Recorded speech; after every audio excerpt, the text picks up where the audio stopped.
Welcome back. Programme में आगे बढ़ते हैं। आपको बताते हैं कि गुज़िश्ता रोज़ जोड़ों के दर्द की बीमारी से बचाव और आगाही का आलमी दिन यानी वर्ल्ड आर्थराइटिस डे मनाया गया है। और आर्थराइटिस या जोड़ों का दर्द एक आम मर्ज है जिसकी कई इकसाम हैं और गंठिया जोड़ों की जो सोजिश है जो एक या एक से ज़्यादा जोड़ों को मुतासर कर सकती है, इसकी वजूहात जानने की कोशिश करते हैं। इसमें हमारी खुराक का क्या अमल दखल है और तरीका इलाज क्या है, इस पर हमने बात करनी है। और हमारे साथ इसके लिए ऑर्थोपीडिक सर्जन मौजूद हैं, डॉक्टर राजा मोहम्मद शहजाद साहब।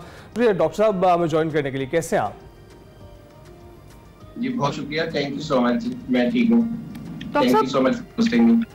Thank you so much for joining us. सबसे पहले तो ये इस दिन को मनाने का मकसद बेसिकली यही है कि अवेयरनेस क्रिएट की जाए इस बीमारी के हवाले से। आर्थराइटिस बेसिकली है क्या, इसकी इकसाम भी हैं और अगर हैं तो कितनी इकसाम है, इस पर ज़रा सबसे पहले आप रोशनी डालिएगा।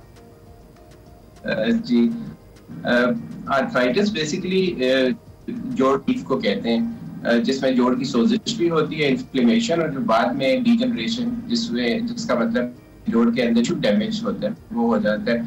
और ये आर्थराइटिस डे, इसको साथ ही साथ रूमेटिक मस्कुलोस्केलेटल डिसऑर्डर्स डे भी कहते हैं, RMD।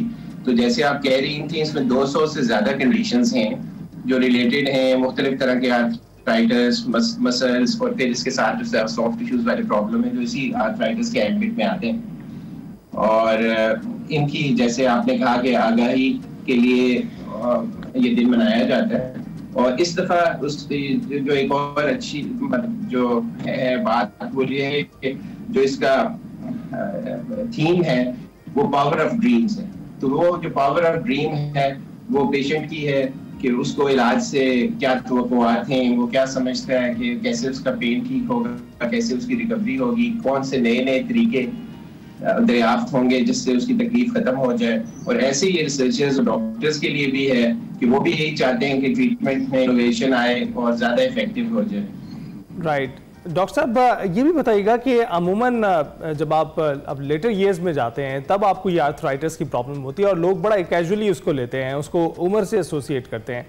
ये बताइएगा कि कितना सही है या गलत है। और ये भी बताइएगा कि जो स्पोर्ट्समैन हैं उनमें ये जो एहतमाल होता है कितना ज्यादा होता है?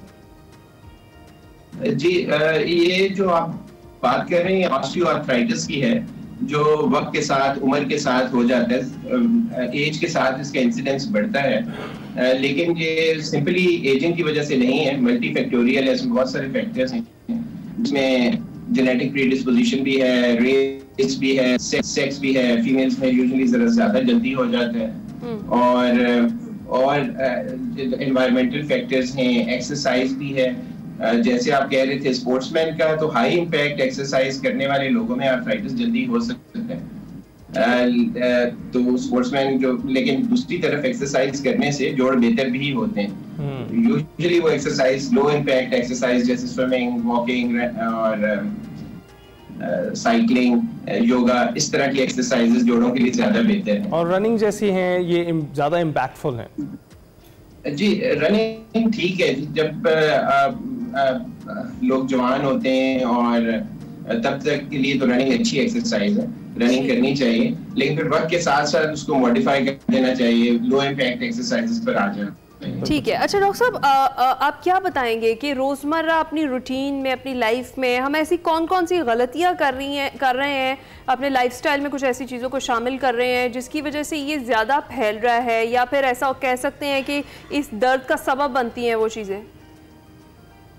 जी सबसे तो लैक ऑफ एक्सरसाइज है। एक्टिविटी अब बहुत कम हो गई है, लोग पैदल नहीं चलते, और इस वजह से कम उम्र में ही आर्थराइटिस के सिम्टम्स शुरू हो जाते हैं। खासतौर पर फीमेल्स में 30 to 35 इयर्स की एज में ही शुरू हो जाते हैं। एक बड़ी वजह तो ये है। दूसरे डाइटरी फैक्टर्स भी हैं, क्योंकि डाइट में जो चीज़ें बोन्स, मसल्स, जॉइंट्स को हेल्प करती हैं उसमें मिल्क, एग्स, चीज़, लिवर, मीट, वेजिटेबल्स, नट्स, इस तरह की खानी चाहिए। तो बच्चों की आजकल डाइट भी बहुत हो गई है, तो उसमें भी है। फिर विटामिन डी डेफिशिएंसी और कैल्शियम वगैरह का भी इनडायरेक्ट रोल है। मेनली ये फैक्टर्स हैं जिसकी वजह से आर्थराइटिस के इंसिडेंस बढ़ रहा है। और फिर दूसरा ये है कि अब लोग माशाल्लाह उम्र बढ़ गई है, तो उम्र के साथ साथ आर्थराइटिस का रिस्क भी बढ़ जाता है। इस वजह से भी ज्यादा पेशेंट्स आर्थराइटिस के हम लोग देखना शुरू हो गए हैं। और ये बताइएगा, वैसे कब से आपको मॉनिटरिंग जारी कर देनी चाहिए अपने जोड़ों को लेके? कौन सी ऐसी उम्र है जिसमें, खास उम्र बताइएगा कि जिसमें आपको मॉनिटरिंग रखनी चाहिए?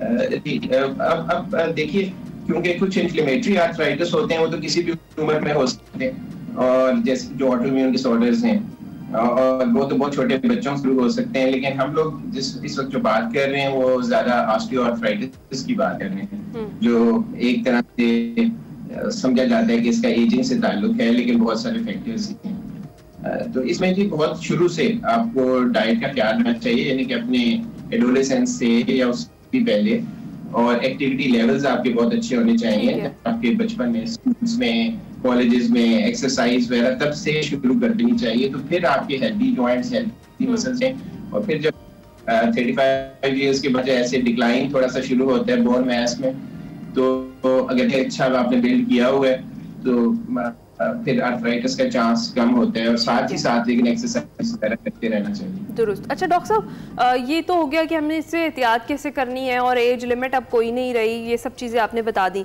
बहुत सारे ऐसे लोग हैं जो आर्थराइटिस से मुतासरा हैं और वो इस दर्द का सामना कर रहे हैं, वो तकरीबन कुछ लोग तो ऐसे भी मैंने देखे हैं जो बेड रेस्ट पर ही आ चुके हैं। उनके लिए क्या है, क्या वो सारा टाइम अब बेड पर ही रहेंगे, क्योंकि जिनके जो घुटने हैं वो जवाब दे गए हैं, तो उसके बाद फिर उनके लिए क्या है, क्या मेडिसिन और कुछ एक्सरसाइजेस वगैरह से रिकवरी मुमकिन होती है? जी बिल्कुल। आर्थराइटिस के असल में मुख्तलिफ ग्रेड्स होते हैं, 1 to 4।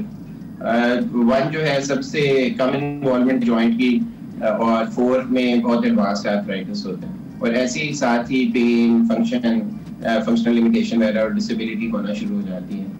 तो जनरल जो ट्रीटमेंट है वो यही है, आपने जैसे सुना होगा कि पेन मेडिसिन जिसमें पेन, स्वेलिंग, इन्फ्लेमेशन कम करती हैं, जॉइंट सप्लीमेंट हैं, विटामिन डी, कैल्शियम सप्लीमेंट्स हैं, फिजियोथेरेपी का रोल है, और फिर आजकल रीजनरेटिव मेडिसिन आपने सुना होगा कि जो बहुत है कि जैसे पीआरपी इंजेक्शंस, और ये जो है स्टेम सेल्स के इंजेक्शंस, और इसमें भी बहुत ज्यादा रिसर्च हो रही है। और ये इफेक्टिव भी होते हैं डॉक्टर साहब? जी, ये डिपेंड करता है आर्थराइटिस के ग्रेड पर। पीआरपी इंजेक्शन यूजुअली ग्रेड 1 और ग्रेड 2 में ज्यादा इफेक्टिव होता है, और स्टेम सेल्स यूजुअली ग्रेड 2 और ग्रेड 3 में होते हैं। ग्रेड 4 जब एडवांस्ड आर्थराइटिस हो तो फिर उसमें जॉइंट रिप्लेसमेंट करनी पड़ती है। बिल्कुल ठीक। तो डॉक्टर साहब, ये जो नीज में जी सारी चीजें बेहतर हो जाएंगी, जॉइंट वो ग्रेड 4 को के बाकियों में और ज्यादा इंप्रूवमेंट हो सके। बिल्कुल डॉक्टर साहब, अमूमन नीज में प्रॉब्लम शुरू होती है, और अक्सर जो धैर्य उम्र के अफराद होते हैं वो किसी एक टांग में इसकी शिकायत पहले करते हैं और फिर दूसरी टांग में ये फैलती हुई दिखाई देती है। तो ये बताइएगा इसकी क्या रीज़न है कि किसी एक टांग की तरफ जो है पहले दर्द पैदा होता है, और दूसरा ये कि इसमें जो नी के दरमियान जो कार्टिलेज होता है वो अगर उस मुतासर होना शुरू हो जाए तो वो रीजनरेटिव नहीं होता है? जी बिल्कुल, आप जो बात कर रहे हैं वो ऑस्टियोआर्थराइटिस के बारे में ही बात कर रहे हैं, और एशियंस में नीज की इन्वॉल्वमेंट ज्यादा होती है, कॉकेशियंस में हिप जॉइंट की इन्वॉल्वमेंट ज्यादा होती है समहाउ, तो रेशियल डिफरेंसेस हैं। अब ऑस्टियोआर्थराइटिस जो है वो सिमेट्रिकल नहीं होता। जो इन्फ्लेमेटरी आर्थराइटिस जैसे रूमेटॉइड वगैरह हैं वो सिमेट्रिकल होते हैं कि दोनों जोड़ों को या ज्यादा जोड़ों को इकट्ठा इन्वॉल्व करते हैं। तो नेचर इसकी ऐसी है, लेकिन इसमें कोई खास बात नहीं है कि कौन सा जोड़ पहले इफेक्ट होगा। ये और बात है कि अगर किसी जोड़ में पहले चोट लगी है वो जल्दी इफेक्ट हो सकता है, और इस तरह चीज। तो ये बीमारी कंडीशन है ही ऐसी कि पहले एक जोड़ इन्वॉल्व होता है फिर दूसरा जोड़ इन्वॉल्व होता है। इसके अलावा जो आप कार्टिलेज का कह रहे थे, ये भी आपने बहुत अच्छी बात की, क्योंकि लोगों का ये ख्याल होता है, और आमतौर पर बस लोगों को समझाने के लिए डॉक्टर भी कह देते हैं कि आपका जो है ना अंदर लिक्विड खत्म हो गया या कम हो गया। तो बेसिकली लिक्विड वगैरह की बात नहीं होती, कि कार्टिलेज जो है जो एंड ऑफ द बोन्स पर होता है उसका वेयर एंड टियर है। और अब दो तरह के कार्टिलेज होते हैं, एक तो बोन के एंड्स पर होता है जिसको आर्टिकुलर कार्टिलेज कहते हैं, फिर दूसरा शायद आप जिसकी बात कर रहे हो मेनिस्कस होते हैं, जो स्पोर्ट्स इंजरीज में होते हैं। दोनों सूरतों में इसका ख्याल रखना बहुत बहुत ज़रूरी है। और ये डॉक्टर साहब से हमने आपकी बात कराई है, वर्ल्ड आर्थराइटिस डे था जिस पर हम बात कर रहे थे। ब्रेक पर जाएंगे।